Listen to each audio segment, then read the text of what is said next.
es Vis-à-Vis, estamos de regreso con Steve Zipperstein. Steve, before the break we were speaking exactly about striking a balance between the government protecting our rights and responding to terrorism, and at the same time striking a balance with our privacy rights. And this touches upon the revelations that Snowden said that the government was spying on its own citizens. How do we strike that balance? So I was working in New York City for Verizon on September 11, 2001. From my window in Midtown Manhattan, I watched both planes hit both towers. I watched both towers burn, and I watched both towers fall to the ground. I lost several friends that day. That day changed everything. And when there was an investigation by the 9/11 Commission a couple of years later, one of their findings was that the government needed to do a better job of connecting the dots in order to prevent the next attack. And all governments, the Mexican government, European governments, Exactly. Middle Eastern governments, are all concerned about making sure that they can collect information from those who are plotting to commit attacks in order to protect their people. But there is a very fine line between connecting the Absolutely. dots and gathering all the information that we now know that the government has been gathering. That's so right. what has to happen? The industry has to self-regulate, and the country has to self-regulate as to what is enough information and what isn't enough information. That's right. How do we strike the balance? So we need to strike the balance in a way, obviously, that recognizes the legitimate needs of governments to protect their people.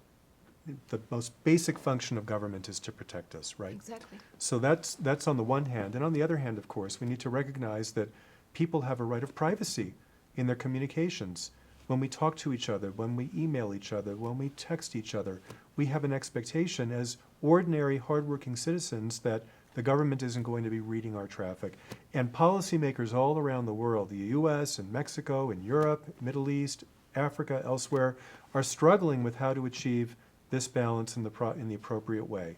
And I know that in the US, for example, you mentioned the NSA, there's been a great deal of debate, a great deal of discussion led by President Obama and the US civil society Congress as and well. civil society over how to strike that balance appropriately. Right. Let's shift a little bit to your personal life as Okay. a lawyer.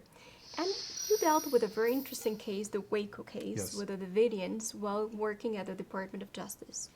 What have we learned in terms of protection of privacy, and what has changed in that landmark case in the 90s? So here we had a cult, an apocalyptic cult, the Davidians led by David Koresh. People joined him. When they joined him, they were forced to give up their wives, to give up their children.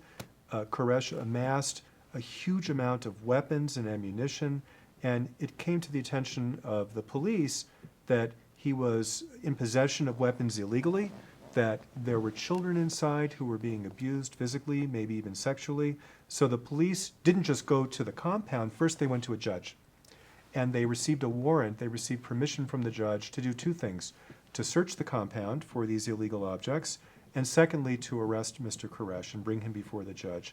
But when the police arrived to the door, the people inside, led by Koresh, opened fire.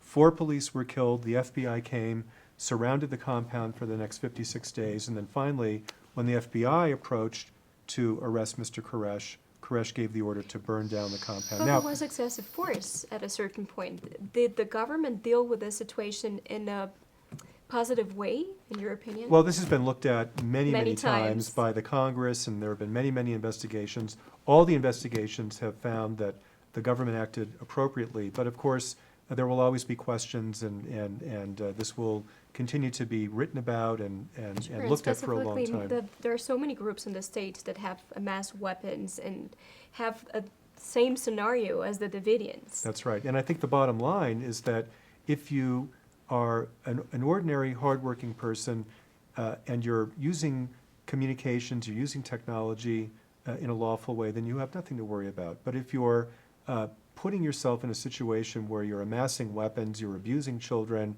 you're breaking the law, you're violating the rules of conduct, then you don't really have the same expectation of privacy.